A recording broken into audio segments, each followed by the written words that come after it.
सल्लल्लाहु अलैहि वसल्लम।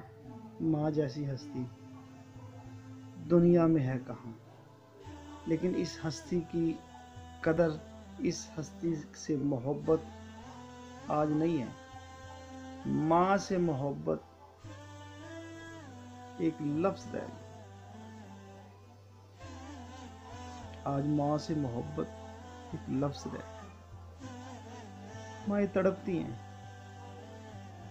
जब माँ की कदर करते हैं मरने के बाद, जिंदगी में माँ की कदर आज खत्म हो चुकी है। माँ है क्या?